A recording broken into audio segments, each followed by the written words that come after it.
सियासी मैदान की हर बड़ी खबर से आगाह रहने के लिए हमारे चैनल आजाद सियासत को सब्सक्राइब करें और बेल आइकन को प्रेस करें। अस्सलाम वालेकुम, आप देख रहे हैं आज़ाद कास्ट। मैं हूं अरीज फातिमा और हमारे साथ आज़ाद कास्ट में मौजूद होते हैं सीनियर सहाफ़ी और तज्ज़ियाकार हसन अयूब। अस्सलाम वालेकुम। वालेकुम अस्सलाम। क्या हाल है आपके? अल्लाह का एहसान, अल्लाह का करम। बहुत खुश हैं आप आज, क्या बात है? आज बस मैं खुश हूँ। आज एक तो जुमा भी है और साथ ही साथ कुछ और चीज़ें भी हमारे सोशल मीडिया पे चल रही थी, वो मैंने देखी तो अभी मेरे चेहरे पे मुस्कुराहट आ गई। अभी वो वाले सवाल हम आपसे अल्लाह भी ताला करते खुश हैं। रखे आपको। आमीन। आपकी इजाज़त हो तो हम शुरू करें। करें। अच्छा जी, गंडापुर ने वो जो 26 नवंबर वाला सीधी फायरिंग वाला वाकया था, उन्होंने कहा है वो सीधी फायरिंग नहीं थी, वो हवाई फायरिंग थी, क्योंकि अगर वो सीधी फायरिंग होती तो मेरा एक बंदा भी ना बचता। आप क्या कहेंगे इस पे? तो इसका मतलब मैं इस पे ये कहूंगा कि गोली क्यों चलाई, ये हवाई फायरिंग थी। गोली क्यों चलाई, ये इल्जाम हवाई फायरिंग थी, ये झूठा इल्जाम था। ये साबित करता है कि तहरीक इंसाफ के पास, अगर आप कहें कि अल्लाह, वो कहें ना तहरीक इंसाफ वाले का अल्लाह एक है, तो आप उसको बात को मान लें। इसके अलावा जो बात वो कहें आपने उसको तस्लीम नहीं करना, समझे ये झूठ है, बगैर अप्लाइंग योर माइंड। ठीक है, मेरा तो ये इस हद तक जो है ना, मैं कन्विंस हो चुका हूँ पीटीआई के ऊपर। देखिए, अली मीन गंडापुर जो है ना, वो थोड़ी जज्बाती आदमी है। वो कई दफ़ा जो है ना, वो बात जोशी जो है ना, वो जज्बात में आकर तो वो बात सच बोल देते हैं। अब उन्होंने बोल दी बात कि हवाई फायरिंग थी, और सच तो सच निकल आता है। सच मुझसे। देखिए, झूठ बोलेंगे ना, उसके पाँव नहीं होंगे, कभी ना कभी सच सामने आएगा। और ये वो सच जो है ना, वो सामने आ गया है। गोली क्यों चलाई सुन सुनकर हमारे कान पक गए थे। और जिन्होंने नेशनल टेलीविजन पर आकर लोगों को, पाकिस्तान की आवाम को, पाकिस्तान की जो लॉ एनफोर्समेंट एजेंसीज के खिलाफ गुमराह किया, उनके माइंड्स को पोल्यूट किया, अब उनके खिलाफ कार्रवाई होनी चाहिए। जो कवानीन है पाकिस्तान के, जो भी कवानीन है, चाहे पीका लगता है चाहे कोई भी कानून लगता है, उसके तहत जो रियासत पाकिस्तान है उसको फुल फोर एक्शन लेते हुए इनके खिलाफ क्रैकडाउन करना चाहिए। वो तमाम के तमाम लोग, उनके खिलाफ मुकदमात रजिस्टर करने चाहिए, इनको गिरफ्तार करना चाहिए, इनको कानून के कटारे में खड़ा करना चाहिए। ये अब इस काबिल है, जिसने इल्जाम आयद किए, सुनी सुनाई बात को आगे फैलाया, तो वो कानून की गिरफ्त में आना चाहिए। क्योंकि उसकी वजह से पाकिस्तान के बहुत से लोगों के दिमागों में, जहनों में, दिलों में ये बात आई, वसवसे पैदा हुए अपनी लॉ इन्फोर्समेंट एजेंसीज के खिलाफ कि शायद ये हमारी दुश्मन है। ठीक है, एक मिनट के ऊपर मुझसे कितने लोगों ने पूछा, मुझसे लोग पूछते थे कि जनाब बताएं कि क्या वाकई गोली चली है, कितने लोग मरे हैं, क्या हुआ, किस तरह हुआ। अच्छा, क्वेश्चन तो ये था। अब सवाल ये तो हुआ कि अली मीन ने तो कह दिया कि जनाब लॉ एनफोर्समेंट एजेंसीज ने, चंद लोगों ने जो हवाई फायरिंग की। ठीक है जी, वैसे तो मेरे ख्याल के मुताबिक फायरिंग सारी की सारी पीटीआई के अंदर से हुई है, लेकिन अगर मान लेते हैं कि एक मिनट के लिए उनकी बात को तस्लीम कर लेते हैं कि जी हवाई फायरिंग वहां से हुई, तो फिर जो लॉ एनफोर्समेंट एजेंसीज के लोगों को बुलेट वुंड्स आए हैं, तो फिर वो गोली किसने चलाई? अब ये बताए ना तहरीक इंसाफ वाले कि वो गोली किसने चलाई, वो कौन लोग थे जो आपके अंदर मौजूद थे जो गोलियां चला रहे थे? तो ये क्वेश्चन ये है, ये कभी इन्होंने अपना जो है ना वो एहतसाब नहीं करेगी। तहरीक इंसाफ हमेशा इल्जाम आयद करती है, और जिस वक्त वो इल्जाम आयद कर रही होती है दूसरे पर, उसी वक्त वो काम वो खुद कर रहे होते हैं। इमरान खान साहब बतौर प्राइम मिनिस्टर तमाम को चोर डाकू कह रहे थे, और 190 मिलियन पाउंड वाली करप्शन खुद कर रहे थे। उस वक्त जनाब तमाम लोगों के ऊपर जो है ना इल्जाम आयद हो रहे थे, लेकिन करप्शन का बाजार गर्म था। पोस्टिंग ट्रांसफर्स के ऊपर जो है ना फराग होगी जो है ना वो पैसे बना रही थी, और बुशरा बेगम पैसे बना रही थी। तो ये जो काम खुद कर रहे होते हैं, लोगों के ऊपर इल्जाम लगा रहे होते हैं। तो ये बुनियादी बात है। आपको शायद याद होगा कि पाकिस्तान तहरीक इंसाफ की हुकूमत जब आती गई थी, तो इन्होंने एक ही नारा लगाया था कि हम जो है वो जितनी शाह खर्चियां वो खत्म करेंगे जी। और फिर हम उस टाइम जो है ना वो प्राइम मिनिस्टर साहब ने बनाना था, उसको यूनिवर्सिटी बनाना था, प्राइम मिनिस्टर हाउस को, लेकिन फिर उन्होंने वहां पर जो गाय वगैरह या भैंसें वगैरह मौजूद थी उनको नीलाम कर दिया, गाड़ियों को नीलाम कर दिया। वो सब काम करने के बाद हेलीकॉप्टर पर बंदीगाला से जो है ना वो प्राइम मिनिस्टर ऑफिस आना शुरू कर दिया उन्होंने। इससे बड़ी शाह खर्ची क्या हो सकती है? तो बात यह है कि रोज जो है प्राइम मिनिस्टर, ये बनी गाला था और ये साथ जो है ना पीएम हाउस था, तो कितना फासला था? मतलब 20 मिनट की भी ड्राइव नहीं है, तो 20 मिनट की ड्राइव से बचने के लिए हेलीकॉप्टर जनाब इस्तेमाल करते थे, खुद शाह खर्ची करते थे, लेकिन कहते थे हमने कपासशारी करनी है। तो ये वो लोग हैं जो हमेशा गलत काम खुद करते हैं, इल्जाम दूसरों पर लगाते हैं। तो मेरे ख्याल के मुताबिक इस मामले के ऊपर अब इसको ऐसा छोड़ना नहीं चाहिए, इनके खिलाफ मुकदमात रजिस्टर होने चाहिए, रजिस्टर करने के बाद इन लोगों को गिरफ्तार करना चाहिए, इनको कोर्ट ऑफ लॉ में प्रोड्यूस करना चाहिए, वहां पर ये वजाहत करें कि उन्होंने ये बात क्यों की है, क्यों दी है। मैं कहता हूं ये स्टेटमेंट क्यों दी है, गोली क्यों चलाई, तो बात की बात है। आपने ये बगैर तस्दीक के ये बात क्यों फैलाई, ये बात क्यों फैलाई? ठीक है जी। अली अमीन गंडापुर ने एक और बात भी की है, बल्कि ये दावा कर रहे हैं कि इमरान खान ने जेल से पैगाम भेजा है कि असद कैसर और दीगर भी कुछ नाम उन्होंने लिए हैं कि उनको सूबाई असम्बली का हम टिकट नहीं देंगे क्योंकि ये लोग जो हैं वो साजिशी हैं। तो अब अली अमीन गंडापुर जो हैं वो बड़ा खुलकर बोल रहे हैं, साजिशी कह रहे हैं। हालांकि ये वो लोग हैं जो माजी में एक मेज़ पर इकट्ठे बैठकर चाय शाय भी पिया करते थे, हम इन्हीं की तस्वीरें सोशल मीडिया के ऊपर देखते थे।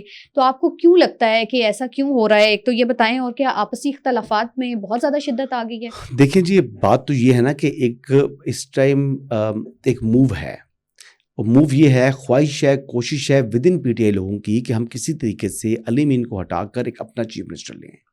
अली अमीन गंडापुर के पास भी उसने आगे से अपना जो है ना वो मोर्चा संभाल लिया है।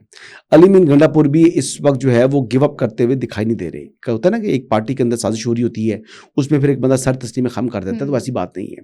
पहले तो अली अमीन के देखिए पीटीआई के अंदर ग्रुपिंग है, ये बात बड़ी वाज़ेह है, और जुनैद अकबर भी उसी वजह से सूबाई सदर बने हैं। एक तो परफॉर्मेंस अच्छी नहीं थी, 190 मिलियन पाउंड जो कि करप्शन और करप्ट प्रैक्टिस का केस है, उसमें जब इमरान खान को और बुशरा बेगम को सजा हुई तो उनका अपना सूबा खैबर पख्तूनख्वा के अंदर जिसके सदर भी अली अमीन गंडापुर थे, उन्होंने कोई एहतजाज नहीं हुआ। अब एहतजाज जब नहीं हुआ, सारी बात है, वो कैसे एहतजाज करता? अली अमीन गंडापुर खुद सीएम है, तो वो कहता है कि जनाब मेरी ही हुकूमत के खिलाफ, यानी मेरे ही सूबे के अंदर पीटीआई वाले एहतजाज शुरू कर दें। तो उसने ही टुक अ वेरी वाइज डिसीजन कि एहतजाज नहीं किया, खुद उसको नहीं किया। लेकिन इस बात पर इमरान खान बड़े नाला हैं, बुशरा बेगम बड़ी नाला हैं कि ये क्या हुआ है, ये क्यों नहीं हुआ, इस बात पर नाराज हुए। अच्छी खासी क्लास दी उन्होंने पीटीआई के लोगों की, बशमूल अली अमीन गंडापुर के।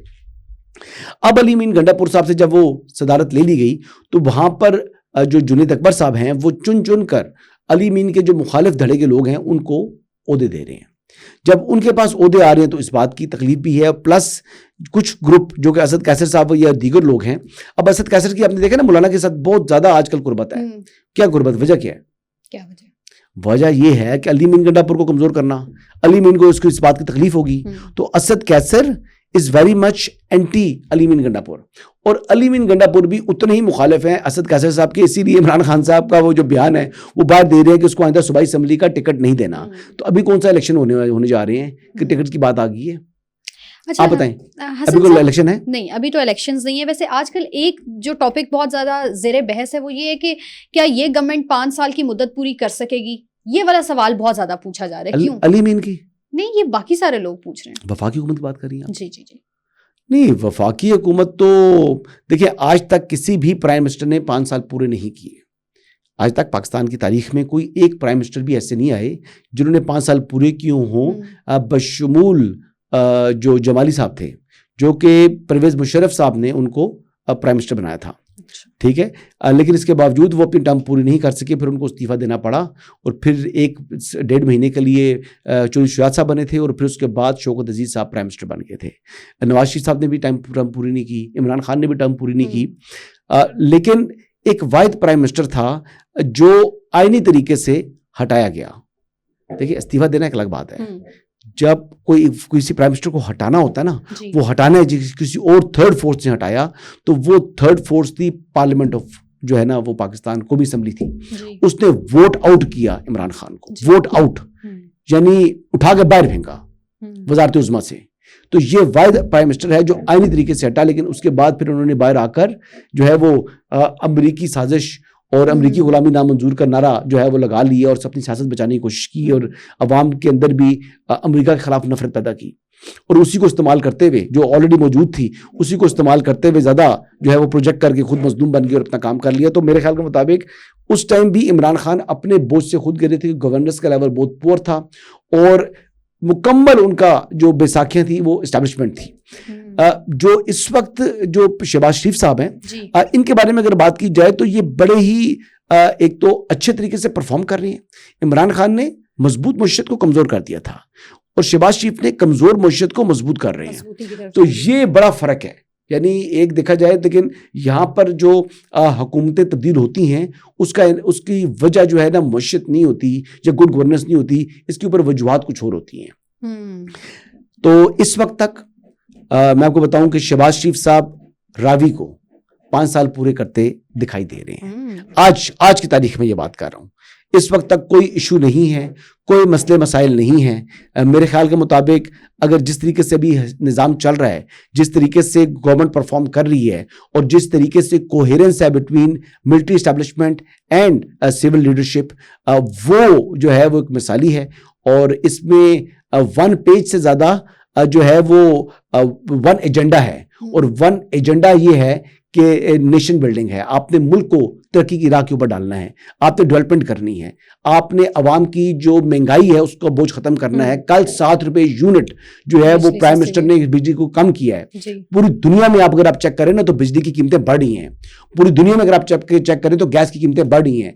पाकिस्तान को देखेंगे तो पाकिस्तान में जो ट्रेंड है वो डिफरेंट स्टार्ट हुआ है। हमने जो है ना बिजली कीमतें कम कर रहे हैं, और इंशाल्लाह आने वाले दिनों में मजीद 5 से 7 रुपए का क्वेश्चन मौजूद है, जो कि मे बी 6 महीने या साल के अंदर अंदर दे दिए जाए। अच्छा। तो अगर ऐसा हो गया तो फिर आपका इसके साथ साथ आपकी सनतें चलेंगी। आपकी जो लार्ज स्केल मैन्युफैक्चरिंग है जिसको LSM कहते हैं, वो LSM के लिए बड़े बेहतर मौके आ चुके हैं इस टाइम पाकिस्तान के अंदर। उसकी वजह क्या है? उसकी वजह यह है कि एक आपकी बिजली सस्ती होगी, दूसरा आपका जो इंटरेस्ट रेट है वो कम हो चुका है। आप ये देख रहे हैं कि आज इंटरेस्ट रेट जो है वो 12% के ऊपर खड़ा हुआ है जी। ठीक है, और अगर ये सिंगल डिजिट हो गया तो किसी आदमी ने पैसे बैंक में नहीं रखने, वो पैसे उठाकर सीधा लोगों ने कारोबार में लगाने हैं, क्योंकि बैंक से फिर पैसा जो है ना वो आपका वेस्ट करने वाली बात है। और वैसे भी मेरे ख्याल के मुताबिक जो डॉलर की स्मगलिंग खत्म हुई, जिस तरीके से आपने डॉलर को स्टेबल किया, डॉलर के स्टेबल होने से भी जो है ये बिजली की कीमत में जो है ना 2 रुपए का फर्क पड़ा हुआ है, वरना इससे 5 रुपए का फर्क पड़ना था। जो 7 रुपए का फर्क है ये गुड गवर्नेंस की ही वजह से है, ये याद रखिएगा। और आपको और उसके साथ साथ 3000 अरब रुपए के जो सर्कुलर डेट था वो भी वेव ऑफ कराया है IBP से। कितना? 3000 अरब का। तो इससे ज्यादा क्या परफॉर्म करे शहबाज शरीफ, बताएं मुझे। और इसमें खाली अकेला शहबाज शरीफ का हाथ नहीं है, इसमें chief army staff general Asim Munir ने भी इसमें रोल प्ले किया है, और DGI ने भी रोल प्ले किया है, मौजूदा में भी और जनरल नदीम अंजुम में भी। अच्छा। और वो भी इनमें नेगोशिएशंस में शामिल थे। जो इनके साथ बातचीत चल रही थी IPPs के साथ, उसमें आपकी मिलिट्री एस्टैब्लिशमेंट ऑन बोर्ड है। अवैस नगारी को भी क्रेडिट जाता है, नो डाउट। अवैस नगारी ने भी इसमें बड़ी मेहनत की है। इसमें जो है वो जो पेट्रोल मिनिस्टर थे उस वक्त के पिछले वाले मौजूदा, उन्होंने भी काम किया, हर एक ने काम किया इसमें। और सारा जो लीडर है इसका, जिसका सेरा जाएगा, जिसके ऊपर ये क्रेडिट जाता है, वो तो कैप्टन ऑफ द शिप तो है वो शहबाज शरीफ है, तो उनको जाएगा। ठीक है जी। अच्छा, लास्टली बस मुझे बता दीजिए, अलीमा खान ने ये कहा है क्योंकि ट्यूसडे और थर्सडे को मुलाकातें होती हैं, ट्यूसडे उनकी फैमिली का दिन है, तो वो कह रही हैं कि अगर इस मरतबा मेरी मुलाकात ना हुई तो मैं अडियाला जेल के बाहर उस वक्त तक बैठी रहूंगी जब तक मेरी भाई से मुलाकात नहीं होती। बैठी रहे, कोई फर्क नहीं पड़ता जी। क्या पड़ेगा? कोई फर्क नहीं पड़ेगा। क्या फर्क क्या पड़ेगा?